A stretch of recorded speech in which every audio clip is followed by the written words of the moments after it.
So you've sent out some sales emails and you haven't got any replies. And in this video, I just want to talk about the 5 top reasons why you may not be getting any replies to your recruitment sales emails. So I'm going to run down a top 5 sort of list. Hopefully it will give you some tips and pointers. A lot of the times you may not even know why you might not get a reply. But hopefully this list will help clarify that so you can avoid these mistakes. They're mistakes that I still make every day. Most good recruiters still make as well. So it's nothing to be sort of afraid of. Recruitment typically has a very low conversion rate. So you have to do kind of high volume when it comes to emails. But once you get one client, they potentially could give you, 100 grand worth contract. That's for every year. So it just keeps on going now. So the first and most common mistake that people make, and this list is solely inclusive of myself as well, so these are mistakes that I make as well, would be you're emailing the wrong person. Now, sometimes it's very difficult to ascertain who the actual person is that you have to sort of email. A lot of companies have different sort of titles in their name. Someone might have the HR manager might deal with everything in terms of recruitment in the company. Sometimes it may be the recruitment manager, the resourcing manager. These are the sort of titles you need to look at. Sometimes it's the internal recruiter, the recruitment assistant that deals with everything. Or when it comes to onboarding agencies, it may be the HR director, or in some industries, operations manager. So it's very different. Chances are, if you've sent an email out, you haven't got a reply from the HR manager, she may look at it, or he, and say, I don't deal with this. I'm not interested. So one way to sort of avoid this, I would, put in a call and just say, look, my cold call start off with, look, I couldn't help but notice you advertising for this. Who would be the best person to speak to? And then let the person obviously tell you. Sometimes they may say there's a no names policy, or they might say, oh, that's Jill, blah, blah, blah. And then if you can get through to Jill, have a chat with her and just ask her, can I send you some information across about our recruitment services? Do you use agencies? And she may say yes, no, blah, blah, blah. But if you can't get through to them or they're not available at the moment, at least you've got a name. And when you email, that would be much better. This is for companies you really want to work with. I wouldn't waste too much time, calling everyone you're going to email as well, because you'd only get probably about 10, 20 emails done in a day. So going back to that, the wrong person. Sometimes, a lot of people are told email high up. So email the directors, the CEOs. Sometimes they will forward your email on, and they might say, that person is very likely to pick it up because it's come from their CEO. They don't know if me and him have got a personal relationship. And he wants it obviously actioned because he wants that position filled.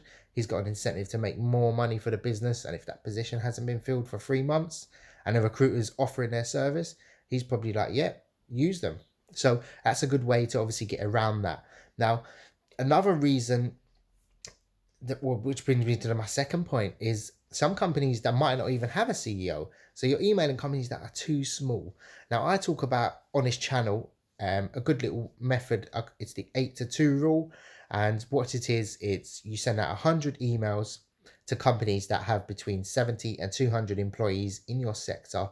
And what you usually get back is about 2 to 8% reply rate. So this could be, a reply could be no thanks but no thanks, or it could be yep, can we schedule a call? So that's the sort of method I teach and what I recommend doing if you're starting off on the business development side as a recruiter, or you're just trying to win new business, start your agency, etc. So another reason, and this is a very important one that's often overlooked, is the timing. A lot of people will go on a job board, search a job that's posted today, and try to get a sale out of it. Chances are companies don't want to spend thousands of pounds unless they recruit for this position often, and they know for a fact that it's very hard to fill and they have to use a recruitment agency or specialist recruiter. Now, the timing of everything is so important. Now, what you want to go for is either, ideally, the ideal situation is you want a position that's been advertised for over 30 days, because all their job adverts have gone, they've wasted their money on the job adverts and they haven't yielded anything. And you also want them working with agencies that aren't providing the right candidates. If you can provide the candidate whether or not you have terms signed, you can just send across a CV of a candidate that might be in your pool. So if you talk to a candidate that is very, very good and you think, yeah, I'd love to place them, go on Indeed, find out a specific skill in their salary expectations and say to the candidate, look, I'm very interested in working for you. What you've told me, based on everything you've said, I'm very confident I can find you a new position along with what, matching up with what you're looking for. So after that, you can send across some sales emails and say, look, I couldn't help but notice in this, I'm actually working with a fantastic candidate that I think suits the role. Would you be interested in seeing his or her profile? And you obviously get the permission from the candidate and obviously send across an anonymized CV and see if you can book an interview from there. Now, timing is obviously everything. Some companies will do have a contingency plan where they use agencies after 2 weeks. I know I work with companies that after 2 weeks, if they can't fill the role or they don't find anyone, then they put it out to agencies. So the timing is going to be everything. Now, how you'd get around this is obviously following up. Now, if you've seen a job that you've emailed and it was posted 7 days ago, you could actually email them, 30 days later if they're still posting the job. If they renew the job, obviously interviews might have not gone well or they haven't even found the one person. And if you can obviously offer their service to them, I mean, I followed up with companies for 6 months to get them on board with emails as well. So, and it turned out to be very lucrative. So, excuse me, I just don't think it's, something you can actually go through and, something that's going to be a one email off, especially for the larger sort of companies. So, wrong timing, right timing is everything in recruitment. If you're looking for a fridge freezer and someone emails you now, you're obviously going to look into it. If you don't need a fridge freezer, no one's going to look into it. But there are some points when you're recruiting, it's very tough. I mean, I put out job adverts all the time, and it's very hard to actually find people for certain roles. So this brings me to my fourth point, and this might not be as big of a deal, but I've had comments in the past where I've worked at companies where their website wasn't as good or their branding or they didn't look very trustworthy. So if you were, a lot of people, especially in the IT sector, do Google, your name, put your name into LinkedIn. If you don't have a professional picture, if you look like you're just, a company that started 2 days ago, I mean, once you get involved with companies like larger companies, they actually credit check you, they background check you as well. So some companies do that. So you want to be registered on Companies House. You want to look like you're not just registered 2 weeks ago. So get ahead and start registering your companies as soon as possible, because you can look like you've been trading for over a year or so, rather than 2 weeks. So when companies do look up, a good way to get around that if you've just started is use a different name from the company you've registered as well.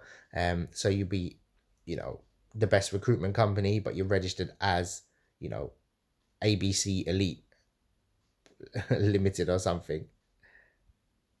And the fifth reason is something very dynamic. It's something that I know a lot of people will, discuss and trial about, but it's the content of your email. So what you actually say in the email. So I've tried and tested so many methods. When I first started in recruitment, I was using templates and I just felt they were a bit cheesy and they were false and they didn't sound like you actually wanted to help. So I tried and tested so many different methods. I put long emails, I put very short emails, I tried tailor-made emails, but what I found the most efficient is 4 or 5 word sort of email that says, introduction, what we do as an agency, what we can do to help you, or what your problem is. So, i.e., the job you're searching a candidate for. And then the bottom part is how we can obviously move forward if you're interested, and also our rates. So, I find that a lot of the times agencies like myself or recruiters charge 10%. So, if you have an email that says, we charge 15 to 20%, obviously that's going to get overlooked because they're getting a good service from someone else. I'm not saying to compete on price. It's very fine to actually, negotiate a higher price. Companies will pay if they feel like they're getting a better candidate from yourself. So if you can obviously prove that and, establish yourself, a good way to obviously get in there if they say to you, or you feel that, you're going to be charging more than the other agencies, you could say, look, we have an introductory offer of 10% or a flat fee, and then afterwards we move it up to 15% if you're happy with our service. So don't necessarily have to start all the time on a low fee, but you can obviously move up to there. So I put my sales email template, which I've tried and tested, and it seems to be the best sort of method. I change a few bits here and there, obviously, to tailor make it if I need to, or to specific sectors. If I feel I've got a personal interest or expert advice or expertise in that sector, I'll add something to show that. Companies like to use recruiters that are experts in their field. So if you've been an IT technician and you're starting to recruit for IT technicians, this is really, really beneficial for companies, and they really love that. So in your sales email, you could say, look, I'm currently recruiting for these roles, but I've also had a background in tech for 10 years as an IT technician, so I know exactly what to look for and I won't waste your time. So it just sort of rebuts any presumption where they think you can't actually fill the position. But if you know your stuff, make sure you tell them. And yeah, that about sums it up. So I hope you enjoyed this video. Hope it helped. Like I said before at the start, it's very dynamic. Sometimes you'll never know why, but these are the sort of things that I've picked up over the years, and I can actually see why people don't actually reply to myself, my colleagues, and everyone else in recruitment.